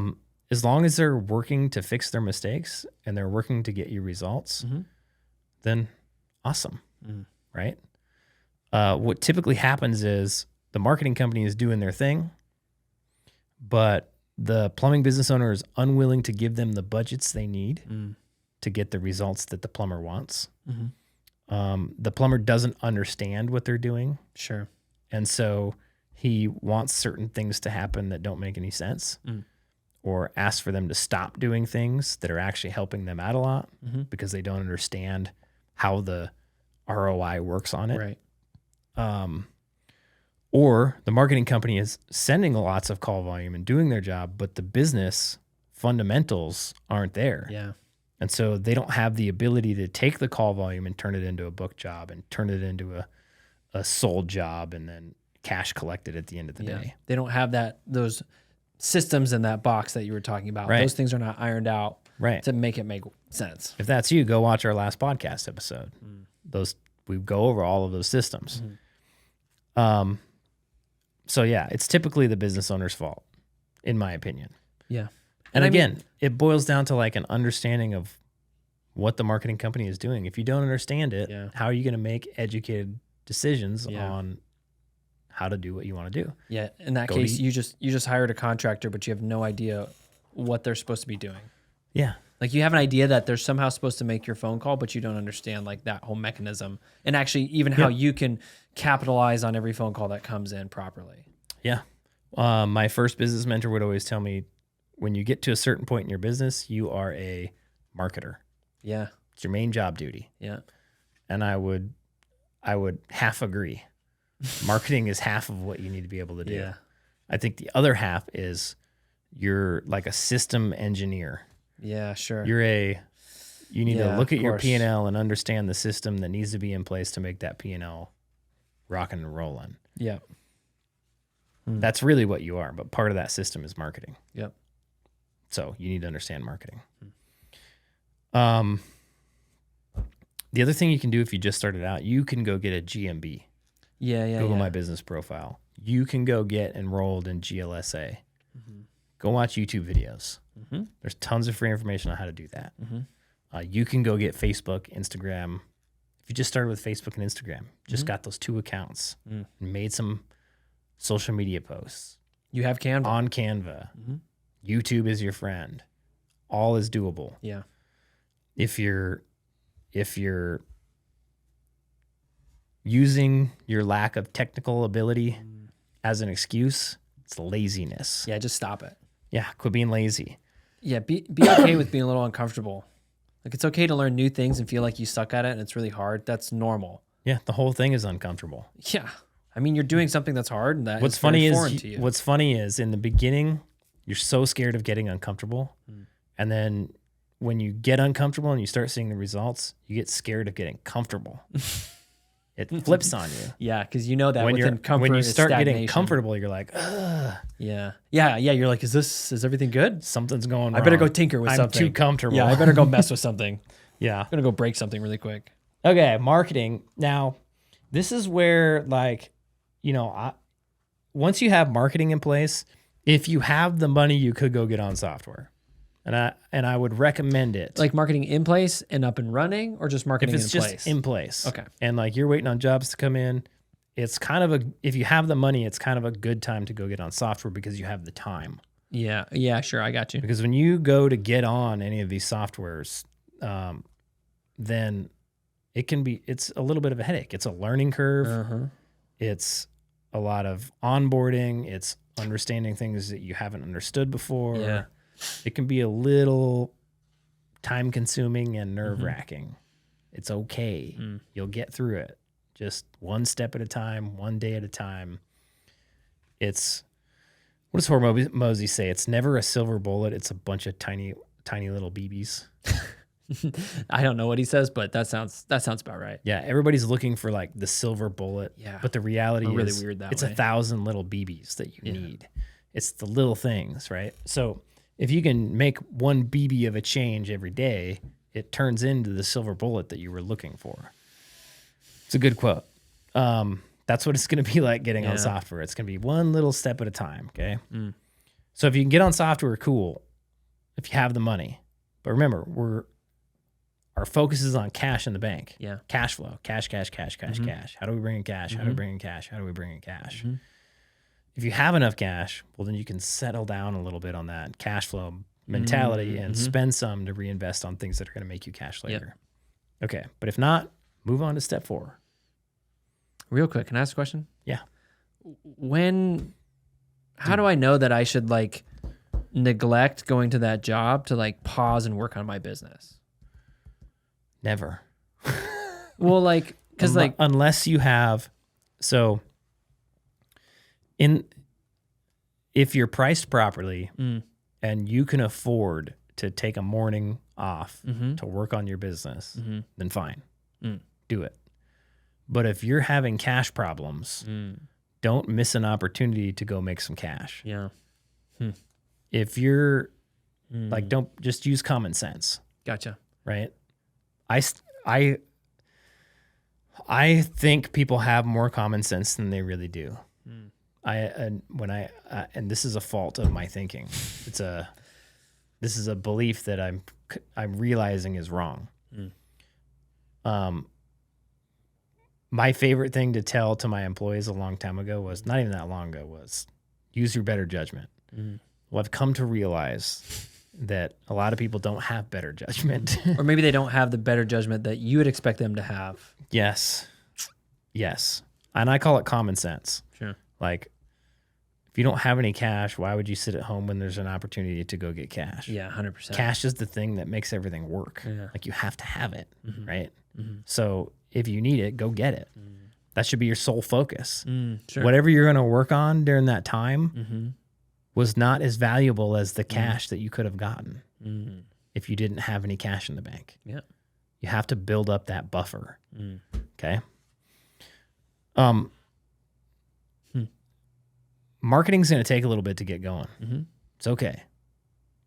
Don't panic. Don't panic. Okay. It's going to work. I promise. The thing is, you got to be consistent with it.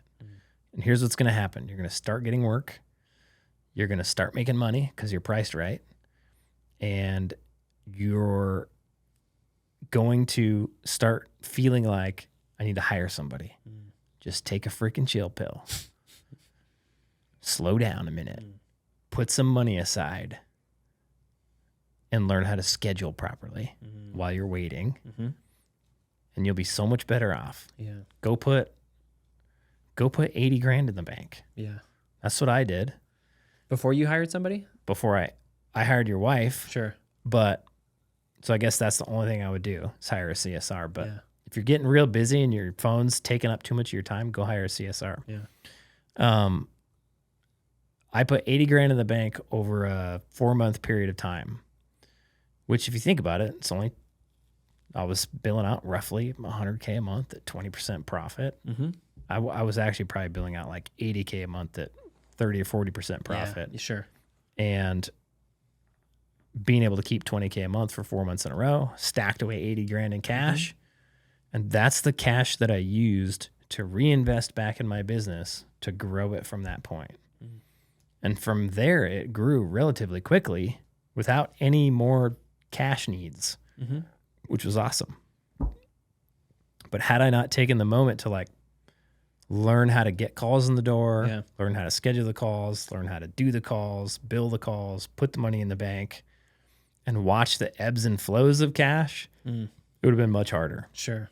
So there's going to be this lull between the time marketing starts kicking off and the time you go hire your first guy. Yeah.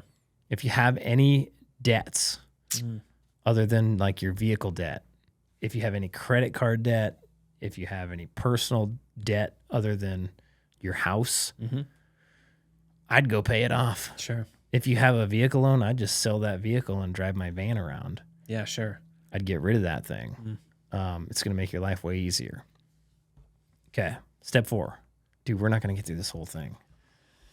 Just like I planned it. Man, we're not even going to get halfway. Just like I planned it. Work is hard, man. Work is hard. Got that right. Man, I Thank really goodness want to it's get to the Podcast maximize efficiency and profits part. Well, That's if you the really part want I to get to it, wanna then it's better for a part 2 anyway. It's my favorite part on it. This might be a 3-step thing. Oh my goodness. Craziness. Okay, step 4. You're still focusing on cash flow, but you need to dial in scheduling, and you need to figure out how to free up the business owner's time to go make more money. Growing your business is the action of hiring people to more effectively leverage the owner's time. So he can spend his time doing higher leverage tasks. In this stage, what's our goal? Cash flow. So what's the highest leverage task that the owner can do? Go into more jobs, make more cash. Cha-ching, make more cash, produce more cash. How does he do that? Goes and be the best service tech he can be. Yeah. Okay. So part of that is you need to learn how to schedule because it's going to help you run your jobs better. So you're going to want to schedule in 2-hour time chunks. We schedule 8 to 10, 10 to noon, noon to 2, 2 to 4. The way you're going to run that is you're going to show up in that window. Yeah. Okay. Sure. You're going to do your best to show up in that window. If you're running behind, you're going to call that customer and let them know you're running behind. This gets really hard if you're in the truck. Yeah. Doing all the work. Yeah. And it can help a lot if you hire a CSR. And that CSR will pay for herself. Oh yeah. Hands down. Just even in in answering the phone, she'll pay for herself. Yeah. Now I will say we've coached a lot of people on hiring a CSR.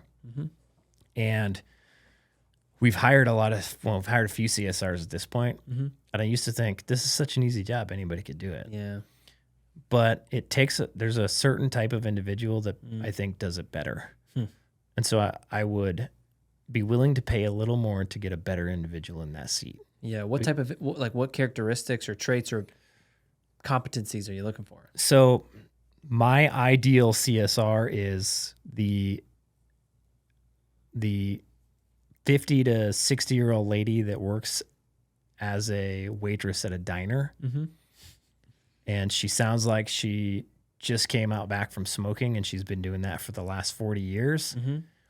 And she calls you sweetheart, and she's really nice, but she doesn't take any of your crap. That lady right there. The customer's crap? Or the customer's crap, doesn't take the boss's crap, but she shows up every day on time, and she's a phenomenal waitress, right? Sure. So, because when a person comes into that spot and they're too soft, they have to say bad. They have to tell customers bad news sometimes. Yeah, or they have to ask for money, or they have to move their appointment. Yeah, we need you to pay this bill. You're gonna have to put 50% down. They kind of have to have thick skin. A little bit of thick skin, but they need to be nice. Yeah, when they have thick skin, and then they also have to deal with a bunch of plumbers all the time. And they got to deal with plumbers. Thick skin. Yeah, and so I find just myself, I get along with those kind of personalities better. Just me being a plumber, I don't communicate very well. I'm slightly blunt, and I don't want to have to hold back. And if I can just talk to somebody and cuss on the phone and tell them what I really think, and them have thick skin and then tell me what to do anyways, it's just a much better working relationship. Yeah, especially if like the CSR needs to be able to tell the plumbing business owner, like, hey, you're going to this person's house. Yeah. And you'd be like, well, no, I was going to do this. Like, no. I've already taken care of that. Yeah. Go to this person's house. Yeah. Because I've already moved everybody. I've already found this is your opportunity. And you just go, okay, all right, fine, jeez. Yep. And then that's the other thing. Like when you hire somebody, you have to let them do their job. Yeah, like for sure. Most employees want to do a good job. And if you can just tell them what the outcome is that you want and the desired outcome, and say, here you go. Whatever you need, let me know. I'll get it for you, or you can get it yourself. Make this outcome happen. Yeah. Most employees will make that outcome happen. Yeah. And you have to let them fail and then realize where they're failing at, and not go in and tweak them, but go in and teach them how to not fail in this area. What it is that can be done differently to be more successful at this thing, right? You can buy training. You can do it yourself. But the reality is this job is not super difficult. You just need to schedule in 2-hour time slots and communicate with the customer and be willing to move them around if you have to. And then you want to get to the most profitable jobs first. Yeah. So your CSRs will get to know what the most profitable jobs are over time. You can give them a list, a ranking system, all sorts of good stuff. And you have to be comfortable with, like, if you go to a job and you sell a bunch of work, let your CSR know. So, and this is where the CSR is, like, just in this function alone, to me, seems like this is where they really pay for themselves. Oh, yeah. It's because now you're like, hey, I just sold the rest of my day. Can you move 3 people? Because otherwise, you as the business owner would have to either A, not move people and just come to this person tomorrow that you just sold work at, or you'd have to make all these phone calls when you should be like pushing revenue by finishing this job. Yeah. You've got a job sold. That's money in the bank. You better do that job and get the money in the bank. Yeah. Right. The goal is cash. And I think some people, they'll still do I sold this work, but we're not available to finish this work until a couple of days down the road because we're so busy. Reschedule it. And we don't want to move these people. Like there's that conception where it's like, no. Yeah, don't do that. Like you move the people. Chase the money. Yeah, and that good CSR will be like, okay, I'll move people. Boop, boop, boop, make and the if call. you lose 1 or 2, fine. At least you didn't lose the one that said they're going to give you some money. Yeah, totally. Right? You keep that one. Yeah, because I know that people will sell work and then time will go by and then that person won't have the work done right away and they'll go and get other bids. They'll change their mind. They'll get other bids. They'll talk to their neighbor. Yeah, I've literally a plumber. I've talked to guys where they would sold the work, but they didn't complete it. And then 3 days later, they'll tell me the story. Like 3 days later, I went there and the lady had already had the work finished. And I was like, they never told me. I had already bought materials. I was like, okay, well, why didn't you do it at the time? Yeah. Like, well, this, that, and the other thing. And it's just like, man. It's like, that's what I'm talking about when it's the owner's job to create the system. So like, if you start realizing things like that, man, I've gone to like multiple jobs and we go to reschedule them and then I lose them. That's like somebody who was committed that then became uncommitted. Yeah. If I just would have done it right then and there, I would have made that money that day. Instead, I went to 3 different jobs and didn't sell anything that day. And then I lost this one too. Okay, what do I need to do to keep that job? Well, if I just did it, I would have made the money. Okay, so from now on, this is the system. We go to a job. If we sell it, we do it. It's also a huge value add to the customer. Yep, that's what they want. You're going to do it right now? Yes. I'm going to go get your parts. I'll be back. I'll get this taken care of. They love it.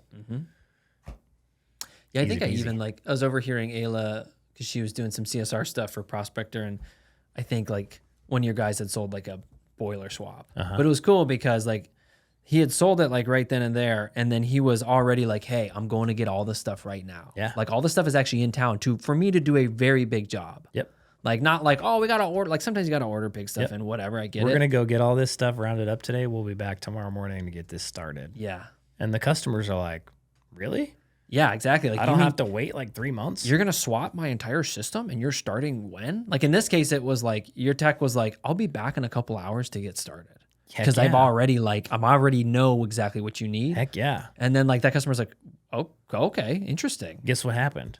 We collected half of the money up front. So that day we made a ton of money. Yep. Technician got started. He's going to get that work done as quick as possible. And we're going to make a ton more money. And then you have a happy customer who's like, wow, I had my whole heating system just redone. You know what's awesome? You know what that technician was thinking? I'm going to make a lot of money. It was probably like on a Monday early in the week. And he was like, I got to get this started today so I can finish it before the end of the week so I can make my commission. Yeah. This is going to be a fat commission check. Yeah, exactly. So like, let's get this ball rolling. Again, a system that got put in place that motivates the employees to get the outcome that you want. Yeah. It's the system. It's awesome. Freaking love it. That part excites me. Yeah, well, because it's cool. When you make really good systems, Yeah. you don't have to plug in like A players to get A results. Yeah, but obviously A players are preferred. Yes, if you plug A players into an A player system. Oh man, then you get super results. Yeah. But it's cool because then when, even if your A players slide to B players because the life is whatever, they still produce above average results. I am going to predict the future. I think 2024 Prospector will have at least 3 technicians hit $1 million in revenue. That's my prediction. Yeah. All not because of anything other than, well, I'm going to say there's 2 things. The system that we put in place and then the training that we bought via Synergy. I think it's great training. That's going to change the way that they think. Yeah, sure. And I think the 2 together, if we can change their perspective and put them in a system where they can win, holy moly, it's unstoppable. Yep. Pretty awesome. Dude. Well, you want to call it and then we'll cash flow. Pick up where we left off? We're going to pick off where we left off on the next episode. Keep watching. It'll be good. So we're going to go over hiring technicians, building your price book, software, like how to actually grow and scale, general managers, what to look for, how to hire, what they do, and then how to systemize your business and how to maximize efficiency and profits and what you do after that. It's going to be good. It'll be a good episode. Don't worry. We'll figure out how to get you guys this cool checklist. Yeah, we'll get it sometime. One day. Again, thanks for watching, guys. Honestly, it's amazing how many people watch and listen to this. If you haven't grabbed the playbook yet, or you haven't booked a call with my team yet, click the link down below in the description or go to wealthyplumber.com/playbook. Grab the playbook.